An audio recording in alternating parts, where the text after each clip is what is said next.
सवारी जिन बच्चों को आती है वो किसी के घर का खाना खा सकते हैं या नहीं खा सकते। सवारी वाले व्यक्ति शमशान में जा सकते हैं या नहीं जा सकते। सूतक पातक में जा सकते हैं या नहीं जा सकते। ये बहुत बड़ा प्रश्न बच्चों के लिए है। बहुत से बच्चे इस प्रश्न को लेकर चिंतित हैं, तो इस प्रश्न का उत्तर आज की वीडियो में आपको मिल जाएगा। जिन बच्चों को सवारी आती है उनके ऊपर सवारी कितनी तीव्रता से आ रही है, कितनी तरंग से आ रही है, ये बताता है कि आपको किसी के सूतक या पातक का भोजन करना चाहिए या नहीं करना चाहिए। सवारी वाला व्यक्ति जो होता है वो एक नॉर्मल व्यक्ति से थोड़ा सा ऊपर होता है। उसकी ऊर्जा एक नॉर्मल व्यक्ति से थोड़ा ऊपर होती है, और ये ऊर्जा उसके नियमित पूजा पाठ से, नियमित जप से, नियमित साधनाओं से इकट्ठी होती है या गुरु कृपा से उसको प्राप्त होती है।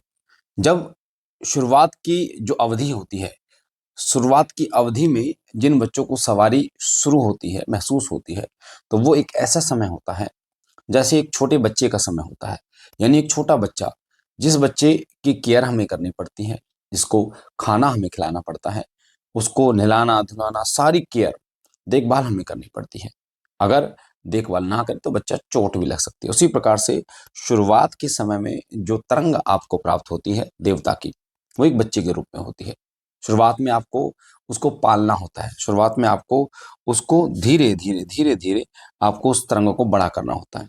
जैसे जैसे वो तरंग बड़ी होनी शुरू हो जाती है, धीरे धीरे वो तरंग अपने आप में मजबूती उसमें आनी शुरू हो जाती है। जैसे एक बच्चा बड़ा होना शुरू हो जाता है, तो एक जब वो बड़ा होता है तो खुद की केयर करने में समर्थ हो जाता है, तब उसको किसी प्रकार का डर नहीं रहता, गिरने का डर नहीं रहता, उसकी केयर करने का डर नहीं रहता। वो खुद खाना शुरू कर देता है, पीना शुरू कर देता है। उसी प्रकार से जब शुरुआती तरंग होती है तो उसको पालना होता है, ध्यान रखना होता है, उसको खिला पिला के बड़ा करना है। अब कैसे करना है? निरंतर जप से, निरंतर साधनाओं से उसको और ज़्यादा बड़ा करना है।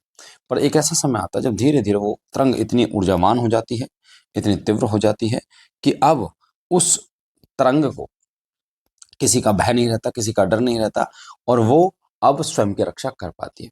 तो इसी प्रकार से शुरुआती समय में आपको किसी के घर का खाना नहीं खाना होता। कोई भी व्यक्ति हो, जैसे सूतक या पातक हो, है ना? कोई व्यक्ति जो किसी का गुज़र जाता है, बच्चा पैदा होता है, तो वहाँ पर सूतक या पातक का भोजन नहीं करना होता है, क्योंकि शुरुआत की अवस्था ऐसी होती है। अब इसमें हम ढूँढते हैं कि प्रश्न क्या है, कि क्यों नहीं खाना चाहिए, है ना? कारण भी तो हो सकता है। सूतक और पातक में जो खाना इसलिए नहीं खाना चाहिए, पहली बात तो जाना भी थोड़ा-सा अवॉइड करना चाहिए शुरुआत के दिनों में सवारी वाले व्यक्तियों को, क्योंकि सूतक पातक के समय में जब शरीर जैसे पातक के समय में शरीर त्यागता है कोई व्यक्ति, तो उसकी आत्मा उसके आस-पास भटकती है। और केवल वही आत्मा नहीं, अन्य आत्माएँ भी आस-पास भटकती हैं।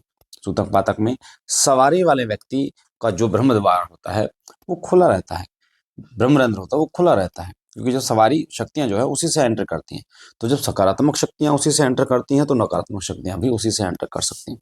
तो इसलिए क्योंकि वो बच्चा होता है, उसको पता नहीं होता उस द्वार को कैसे बंद करना है, कैसे अपनी रक्षा करनी है, तो इसलिए खतरा ये रहता है कि पॉजिटिव की जगह नेगेटिव शक्तियाँ भी आपके शरीर में प्रवेश कर सकती हैं, आपको नुकसान पहुँचा सकती हैं, आपको शारीरिक पीड़ा दे सकती हैं। इसलिए कहा जाता है कि शारीरिक और मानसिक रूप से अगर आपको स्वस्थ रहना है, तो सवारी शुरुआत में आती है उसको पकाना होगा, बड़ा करना होगा। धीरे-धीरे जब वो बड़ी होनी शुरू हो जाएगी, खुद की रक्षा कर पाएगी, और फिर आप सूतक-पातक में भोजन कर सकते हैं, सूतक-पातक में जा सकते हैं।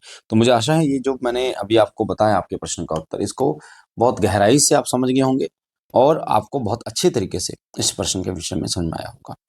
अगर आप और जानकारी जानना चाहते हैं तो आपके सीधे हाथ पे जो लाल कलर का बटन है सब्सक्राइब का, उसे दबा के चैनल को सब्सक्राइब कीजिए, लाइक कीजिए, शेयर कीजिए, ताकि जो जानकारी हम पूजा पाठ से जुड़ी आपको दें वो सबसे पहले आपको मिल जाए। अगर आप भूत प्रेत बाधा से पीड़ित हैं तो आप दरबार आ सकते हैं, श्री सिद्ध विश्व शक्ति धाम आ सकते हैं।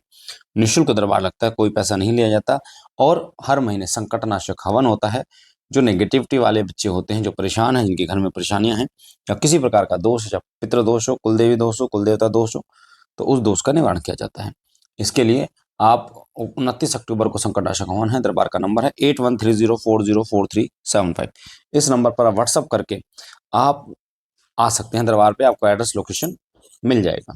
बाकी बाबा भोलेनाथ आप पर कृपा करें, घर परिवार पर कृपा करें। हम मिलते हैं एक नई जानकारी के साथ, तब तक बाबा जी सदैव आपके साथ रहें, हर पल हर क्षण।